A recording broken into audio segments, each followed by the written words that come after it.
சிலுவை பாதையின் இரண்டாம் நிலை. யோவான் 19வது அதிகாரம் 17வது வசனம். அவர் தம்முடைய சிலுவையை சுமந்து கொண்டு எபிரேய பாஷையிலே கொல்கொதா என்று சொல்லப்படும் கபாலஸ்தலம் என்கிற இடத்திற்கு புறப்பட்டு போனார். ஆண்டவராகிய இயேசு கிறிஸ்து சிலுவையை சுமந்தவராய் காணப்படுகிறார். இந்த சிலுவை என்பது ஒரு மரக்கட்டை அல்ல.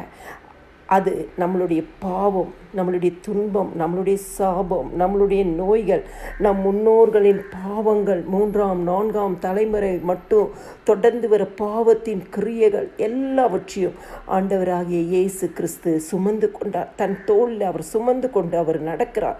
இது சிலுவையின் இரண்டாம் நிலையை குறிக்கிறது. கிறிஸ்துக்குள் பிரியமானவர்களே, இந்த சிலுவையை ஆண்டவர் சுமந்தது நிமித்தமா ஏசாயா 53:4 சொல்கிறது, நிச்சயமாக அவர் நம்முடைய நோய்களை ஏற்றுக்கொண்டு நம்மளுடைய துக்கங்களை சுமந்தார். நம்மளுடைய வாழ்க்கையில் இன்னைக்கு எத்தனையோ விதமான பாடுகள், எத்தனையோ விதமான கஷ்டங்கள், குடும்பத்தில் நோய்கள், பிரச்சனைகள், பொருளாதார கஷ்டங்கள், எத்தனையோ மனிதர்களால் குற்றச்சாட்டுகள், இப்படி எத்தனையோ காரியங்கள். ஆனால் இந்த சிலுவை மரணத்தினாலே இந்த சிலுவையை அவர் சுமந்து கொண்டதுனால நம்மளுடைய நோய்களை சுமந்து கொண்டார், நம்மளுடைய துக்கங்களை சுமந்து கொண்டார். ஆண்டவர் தம்முடைய ஜீவனை நமக்கு தந்தது நிமித்தமாய் இப்படிப்பட்ட எல்லாவற்றிலிருந்து ஒரு விடுதலையை தருகிறார். இதுதான் சிலுவை பாதையின் இரண்டாம் நிலையாகும். ஆண்டவராகிய இயேசு கிறிஸ்து சிலுவையை சுமந்து சென்றதுனாலே ஏசாயா 53 சொன்னது போல அவர் எல்லாவற்றையும் ஏற்றுக்கொண்டார். அவர் நம்மளுடைய துக்கங்களை சுமந்து கொண்டார். அது சுமந்தது நிமித்தமா நம்மளுடைய வாழ்க்கையில ஆண்டவர் ஒரு பூரண ரட்சிப்பை தந்தார், சமாதானத்தை தந்தார், நித்திய ஜீவனை தந்தார்.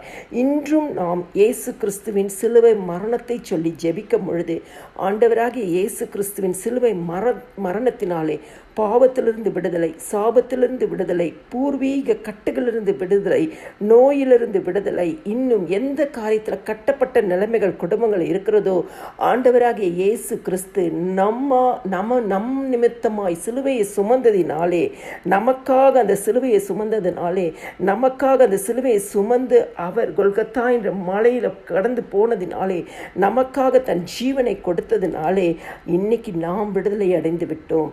கிறிஸ்துக்குள் பிரியமானவர்களே, இயேசு கிறிஸ்துவின் சிலுவை மரணத்தை நினைத்து ஜெபியுங்கள். ஆண்டவர் உங்கள் வாழ்க்கையில் அற்புதங்களை செய்வார். எல்லா துதியும் கனமும் மகிமையும் ஸ்தோத்திரமும் என் ஆண்டவராகிய இயேசு கிறிஸ்து ஒருவருக்கே செலுத்துகிறேன். ஆமேன்.